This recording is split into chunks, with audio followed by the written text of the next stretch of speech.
તો ગાંધીનગર કમલમમાં ભારતીય જનતા પાર્ટીની કાર્યશાળા ચાલી રહી છે, જેમાં રાષ્ટ્રીય મહામંત્રી તરુણ ચુગ અને સી.આર. પાટીલ હાજર છે.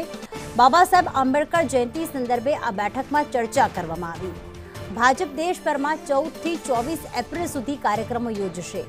બાબા સાહેબ આંબેડકરના વિચારો લોકો સુધી પહોંચાડાશે. કાર્યશાળામાં સાંસદો, ધારાસભ્યો સહિત પદાધિકારીઓ હાજર છે. હિરેન અમારી સાથે જોડાઈ ગયા છે. હિરેન, 14 એપ્રિલે બાબા સાહેબ આંબેડકરની જયંતિને એના જ ભાગરૂપે ભારતીય જનતા પાર્ટી દ્વારા કયા કયા કાર્યક્રમો કરવામાં આવશે?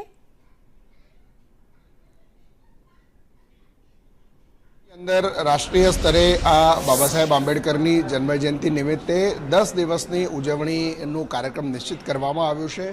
વિપક્ષ ગૃહની અંદર જ્યારે બંધારણ વિરોધી અને બાબા સાહેબ વિરોધી છાપ જે ભાજપની ઊભી કરી છે, એના સામે ભાજપે આ આખો 10 દિવસનો સમયગાળો છે, 14થી લઈ અને 24 તારીખ સુધીનો, એ સમયગાળા દરમિયાન મંડળ સ્તર સુધીના અલગ અલગ કાર્યક્રમો છે. એ કાર્યક્રમો સંદર્ભે આયોજન અને એ કાર્યક્રમો કેવી રીતે કરવા એ અંગેની એક કાર્યશાળા છે. એનું આયોજન ભારતીય જનતા પાર્ટીએ પ્રદેશ યુનિટ તરફથી અત્યારે કમલમમાં કરવામાં આવ્યું છે.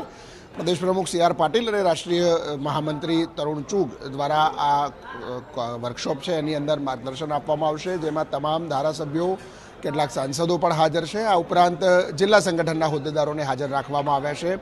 નવા પ્રમુખોની વરણી પછી પહેલી વખત જિલ્લા સંગઠન પણ અહીંયા હાજર છે, એટલે સ્વાભાવિક રીતે નવી બાબતો જિલ્લા સ્તર અને મંડળ સ્તર સુધી આજે આખા 10 દિવસના કાર્યક્રમોનું આયોજન, એના સંદર્ભે બેઠકનું આયોજન છે. સંગઠનલક્ષી બાબતો હોવાના કારણે આગામી દિવસોમાં, એટલે કે જે ગ્રામ પંચાયતોની ચૂંટણીઓ છે અને એના પછી જે પાલિકા પંચાયતોની ચૂંટણીઓ ડિસેમ્બર મહિનામાં આવવાની છે, એ પહેલાં નીચેના સ્તર સુધી, એટલે કે વોર્ડ અને મંડળ સ્તર સુધી ફરી એક વખત ભાજપ જાય પ્રકારના હેતુથી આ બાબા સાહેબ આંબેડકરની જન્મજયંતિ 10 દિવસ સુધી ઉજવણીના કાર્યક્રમનું આ એક વર્કશોપ છે. આગામી દિવસોમાં ફરીથી લગભગ એક અઠવાડિયા કે 10 દિવસની અંદર આ પ્રકારની બીજી બેઠક યોજાઈ શકે છે, જેમાં પ્રદેશ પ્રમુખના નામ અંગે ફાઇનલ મહોર મારવામાં આવશે. હિરેન, તમામ વિગતો માટે